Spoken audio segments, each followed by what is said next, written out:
ফালাইয়া টান দিয়া ডান হাতরে সিরা ফালাইছে, সিরা ফালাইয়া বাম হাতের মধ্যে তলোয়ারটা লইয়া যুদ্ধ শুরু করলো।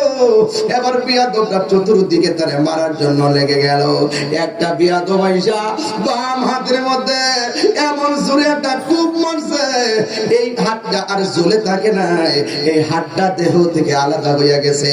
আমার নবীর সাহাবী জাফর এমন ভাবে নবীরে ভালোবাসে, এমন ভাবে আল্লাহর দ্বীনকে ভালোবাসে, এমন ভাবে কোরআনকে ভালোবাসে, এমন ভাবে হককে প্রতিষ্ঠা করার স্পিরিট। আমার নবী বলেছেন আল জিহাদু মাজিন ইলা ইয়াউমিল কিয়ামা, জিহাদ কিয়ামত পর্যন্ত থাকবে। আমার নবী আপনার নবীর সাহাবীর দুইটা হাত যখন কেটে গিয়েছে আর হাত থেকে তলোয়ারটা ছিটকে পড়ে গেছে, হাজার হাজার কাফের বেঈমানদের সামনে ওই তলোয়ারটারে নিজের দাঁত দিয়া কামড় দিয়া ধরছে। এরপর দাঁত দিয়া কামড় দিয়া দইরা সোজা হইয়া দাঁড়াইয়া মাথাটা ঘুরাইয়া ঘুরাইয়া তলোয়ারটা ঘুরাইতেছে।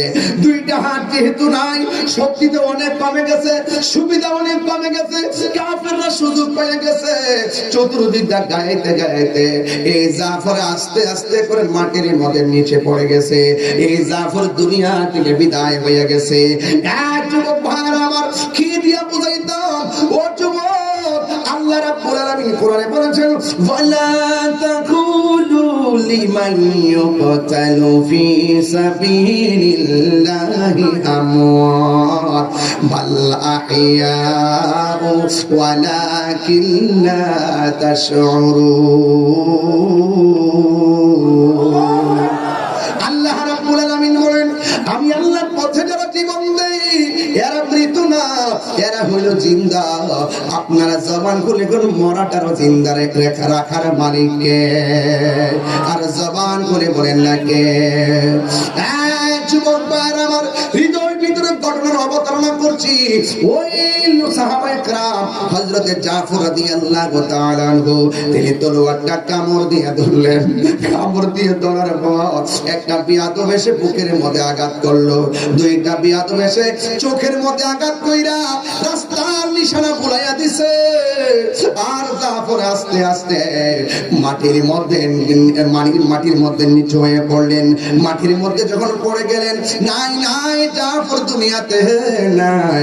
আমার নবী আপনার নবী বলেছেন হাসরের ময়দান যেদিন কায়েম হবে, ওই কঠিন মুসিবতের সময় সব মানুষ নফসি নফসি নফসি বলে কাঁদবে, নফসি নফসি বলে কাঁদবে। ওই কঠিন মুসিবতে আল্লাহর ছায়া দিনে কোনো ছায়া থাকবে না। সব মানুষগুলো হাঁটু পানিতে সাঁতার কাটবে, ওই পানিগুলো থাকবে একদম দুনিয়ার আগুনের চাইতে 70 গুণ গরম। আল্লাহ হঠাৎ কেন এই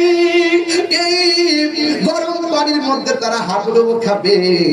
আমার নবী আপনার নবী বলেন এমন কঠিন একটা মুসিবতের মধ্যে আমার আল্লাহ রাব্বুল আলামিন 7 প্রকার মানুষকে আরশে আজিমের নিচে ছায়া দান করবে।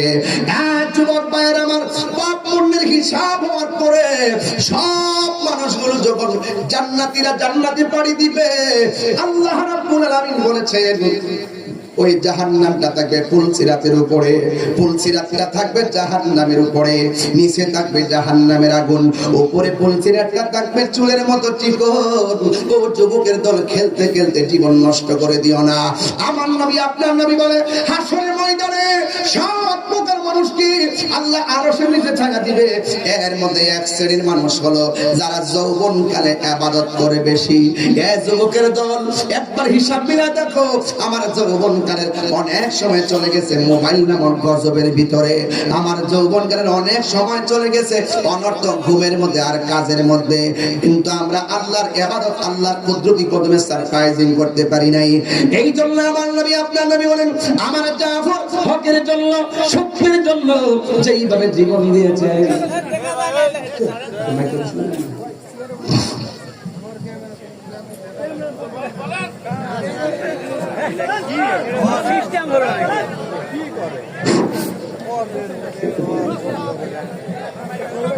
আমাদের একটু আমাদের এমপি মহোদয় আসছেন, অনেক